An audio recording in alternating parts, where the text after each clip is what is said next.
better. All right, so welcome to episode 4 of Dr. Care in the Kitchen. I'm joined with my friend Lori, who I actually met on Twitter, wild and crazy, and 4 children that you have. How old are your kids again? Oh, that's a skill testing question. 24, almost 22, almost 18, and almost 16. Almost 16, okay.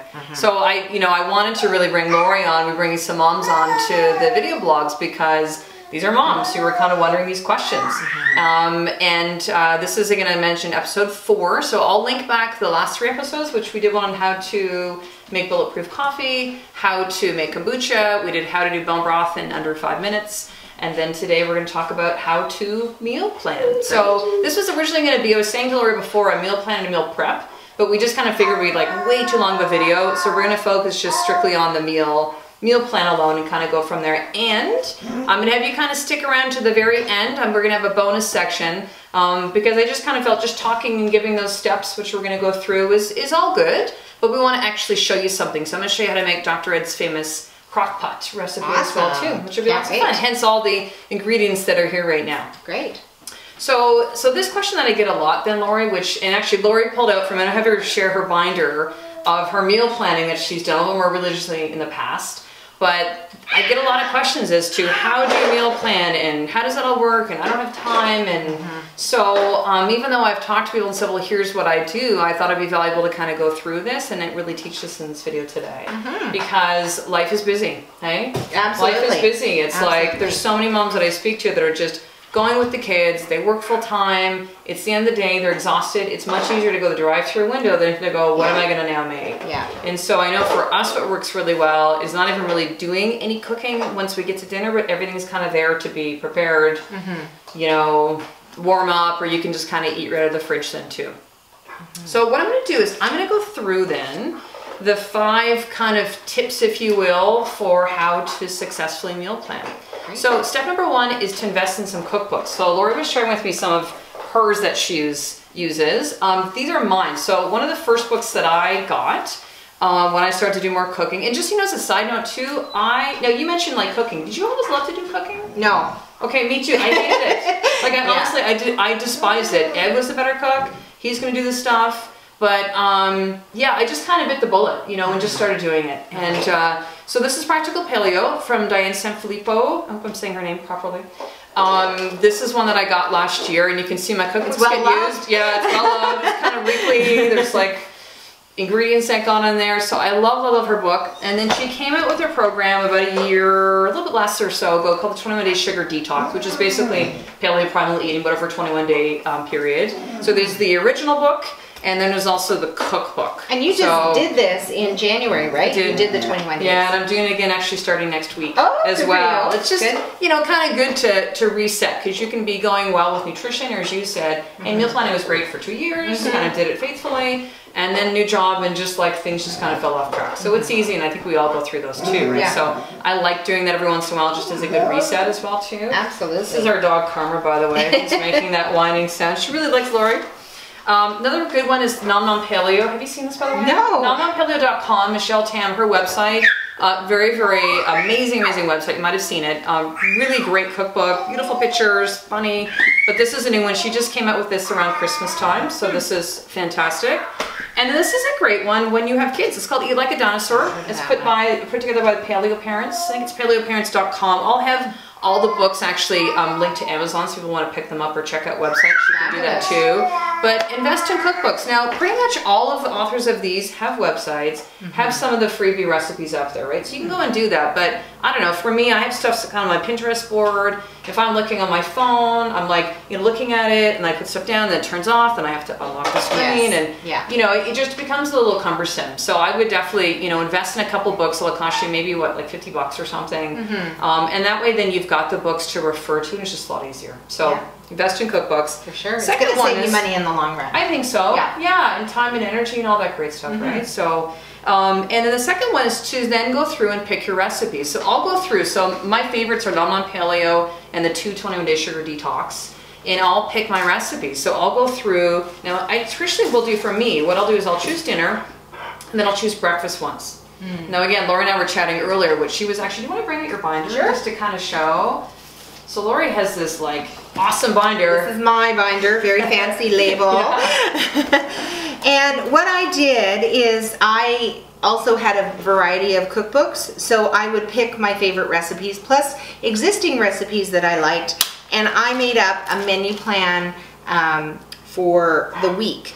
And after I decided that I liked this, then I decided I could reuse this week after week after week. So now what I do is I have 7 weeks of menu plans already done up, and then I don't even have to think about what's going to be for the week. I just really cool. out. Yeah, that's a good. I like this. Yeah. This is even a little bit more advanced. So even just start by just saying this is what we're going to do for this week. Yeah. But keep a copy of that, because eventually, if you love it, you could go with something like this. And then you just kind of rotate. Yeah, and then I just keep.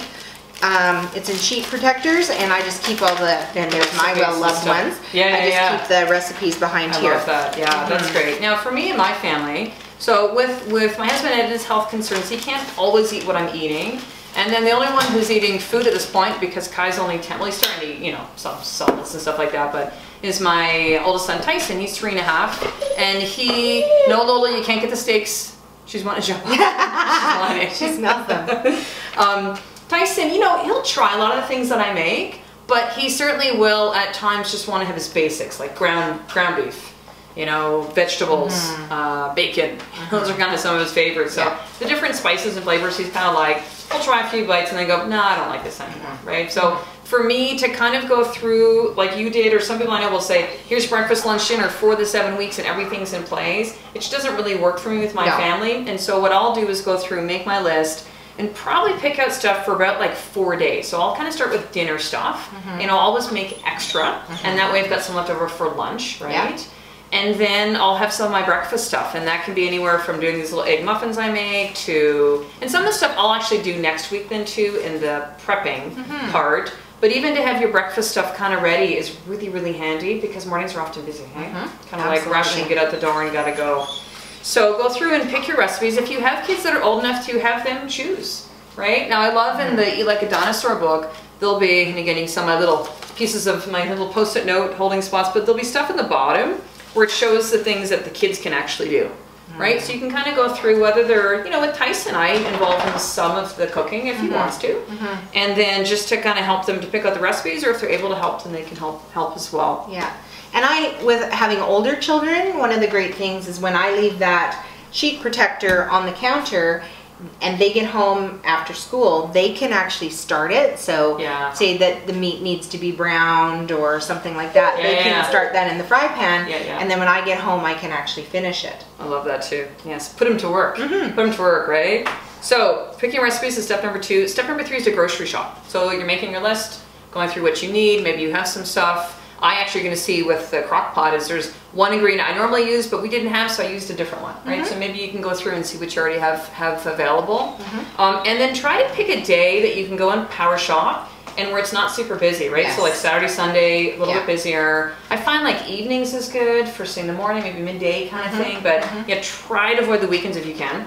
And then I typically, the days that I'm going to meal plan is a Friday, and then I'll go through and then, so this is actually step 4, so is to pick your day where you're going to cook. Now I know some friends that'll kind of say, I'm going to take 3 or 4 hours on a Sunday, they call it their Sunday kind of prep or cook day, and just like do everything up. I don't really have that luxury, so to speak, having little ones. I have like maybe an hour or 2 here, an hour or 2 there. So I'll tend to do some on Saturday and then some on Sunday. So that's just kind of what works for me. But just to kind of figure out, see what's going to work well. If I could have a big 4-hour block, that would be preferable for sure, and just kind of get it all done. But do what you can with that. And then I either will, actually I don't even really freeze anything. Most of it just gets consumed. Because again, for me, I'll do about the 4 days at a time, and then do the next 3 days, the kind of Friday to Sunday. That's our kind of quieter days, if you will, at home and that. So, so that's step 4. And then step 5 is with love, stop making excuses of time. Yes. Right? Yeah. It's that cheesy thing of we all the same 24 hours in the day, but this really does help to save you time.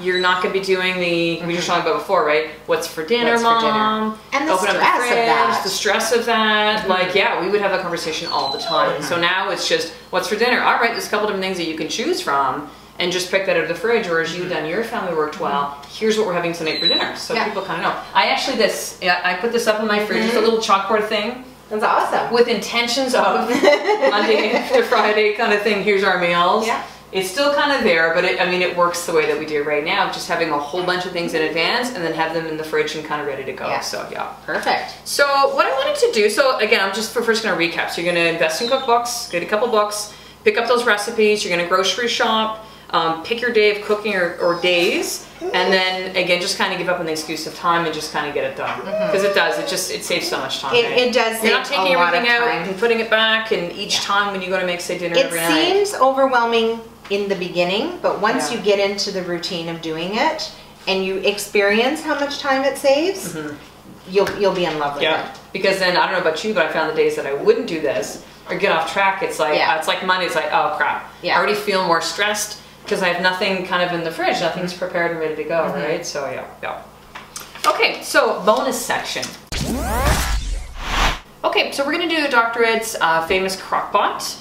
And we'll go through and just kind of show how quick and easy this can really be. So this is going to include about 5 ingredients plus your salt, pepper, Frank's hot sauce. And then we're going to time as well too. Now I kind of cheated a little bit because one of the ingredients, which is this is a butternut squash, I chopped up because I didn't know, you're taking the seeds out and stuff. Sometimes it's like those little buggers just get stuck. So I'm like, so maybe we can add an extra minute on because I chopped it, or a minute and a half. Now you had said you substituted something. Was it the squash? Yes, thank you for mentioning. Yes, I actually normally will do sweet potato or yam and then just chop it up. And just, it's kind of rough chopping as well then too, but we didn't have any. And so we had a butternut squash, and so that works as well too. Any kind of root veggie would be great. I just wouldn't do something like beets, because then everything goes red. It's like a big borscht, right? Or anything that can get soggy, like zucchini, peppers, something that just when it's cooking in the crock pot over time, it just gets a little bit kind of murky and gunky and stuff. One of the things I often do is substitute cauliflower instead of potatoes. So if a recipe calls for potatoes, like a stew, I'll put cauliflower in instead. Yeah, that's a great one. Okay, ready, set? Oh, go. Wait, now I gotta put my password in again. Hang on. The joys of technology, right? All right, go. Okay, so you're first going to chop up an onion. See if I can do this without crying. So, and it's really, like, there's no this is a kind of quick and dirty crock pot. So you can choose red onion or yellow onion. I like red. I just kind of like the flavor a little bit better that way.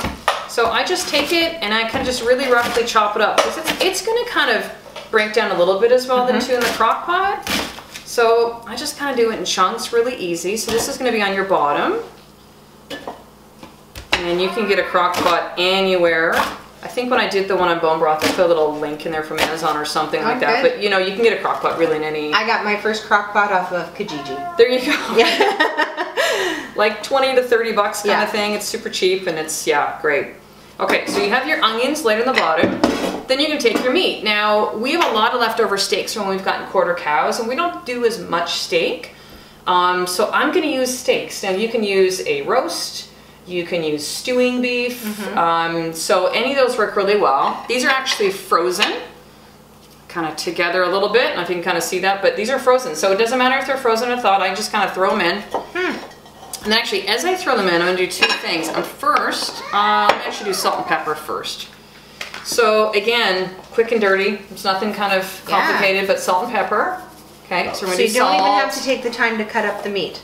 Nope. Wow, that's awesome. I just leave it all in like that too. Because what'll happen is that when that thing cooks in the crock pot, it gets so soft. It just kind of, if you have it where it's the roast with the little string around it, we just kind of then, once that's done, and we'll cook it like maybe 8 to 12 hours kind of thing. You can't really get this wrong. People will talk, I don't know how to do a crock pot. Just throw stuff in really. It's not rocket science, right? But if it's, say, a roast, then to kind of pull the string out afterwards once it's done, and then you almost can kind of like a pulled pork, just kind of like pull the pieces of meat apart, right? So it's just kind of easy. So just a little bit of salt and pepper, and then Frank's hot sauce. Now, you can have too much of this. I have where... No, is there a time you can have too much hot sauce? I'm not a really spicy, I don't love spicy foods. Okay. It's okay if they're a little bit for me, but one time I'm like, oh, I got the roast today. It was like a cold winter day. I'm like, it's gonna be so good for lunch. And then I was like, oh my God, this is really, I put way too much in, right? So yeah, just, I mean, you can kind of go a little bit with it. You don't, you know, have to worry too much, because I don't find this is really super spicy, the Frank stuff. So No. So, and you're just gonna do both sides. So Perfect. I'm just kind of flipping over. So you're just flipping it over. Flipping over the piece of meat, and then dousing it again. Perfect. And then salt and pepper. And then that's it for your meat. And then all you're gonna do after this then is to add your veggies. And there's really just a couple that I ended up doing. So the first one we're gonna do is, get my cutting board back here, is squash. Now again, as I mentioned, typically I'll do sweet potato. So I've just done butternut squash since I have it. So again, this is my cheat. I already did this one, I'm gonna dump it in. I'll often add celery. I don't know, celery's like an unloved vegetable in our home. Is that like you? I feel like I want to add it. I want to kind of give it a chance to be in my food. Yeah. So yeah, so celery's kind of a good one. It doesn't get too mushy and stuff like that. And then I'll often add carrots as well too. And again, I just kind of chop this up, just rough. Whatever you got. Just take a little bit more. And then bone broth. So this is actually one. Do you want to show what it looks like? Sure, yeah. Just like that. Just like that. Again, I mean, it's you know, it doesn't really matter where you put stuff with this, because it's all in there, right? And then this is my homemade bone broth. So there's a little bit of fat in there. I'm gonna keep it. The fat is good. And then just dump it in. Now, if it doesn't go all the way up, because I don't have as much of this, then you can just add water. So, and I typically will add it to the top. You can have a little bit of the juices and stuff come out. And then that's it. Perfect. What's our time? That's 4 minutes, 13 seconds. So maybe another minute or so. So maybe it's like 5.5 minutes crock pot. That's but great. like it's a really, really easy one. And again, you're just gonna put this on for 6 to 8 to 12 hours. On low. On low, yeah. And this is one you could do in the morning. So maybe if you didn't meal prep, you're like, oh crap, put this together, put it on, then come home and it's done, and it smells so good. Ever put crock pot on where you walk in, you're like, oh, so good. It's beautiful. Great for the evenings when you've got, you know, maybe soccer practice and you know you got to be out the door, you got to eat and leave, and you want your kids to have something good before they go to their soccer practice, so they're not starving while they're running around. Perfect. And lots of leftovers then too. Yeah, so that's it. Awesome. Great. So I hope that's been valuable for everyone watching today. Next week we're going to be doing the episode 5, which will be meal prep. So we're going to do a little bit more hands-on than what we're doing today. I'm going to pick probably my top kind of 3 go-to recipes from some of the books that I use. And we'll be joined by my friend Harmony as well too. Awesome. New mama of second baby.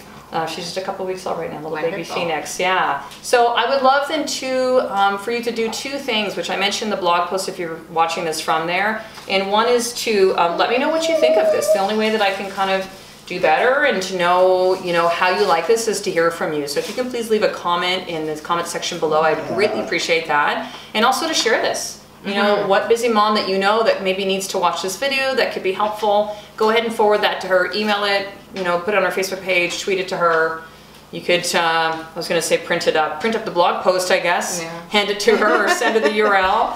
But yeah, please share so that we can help them reach others too. So thank you so much, Lori. Thank you. Super fun. Thank you so much. That was awesome. All right. And then we will see you next week. Have an awesome day. Take care. Awesome.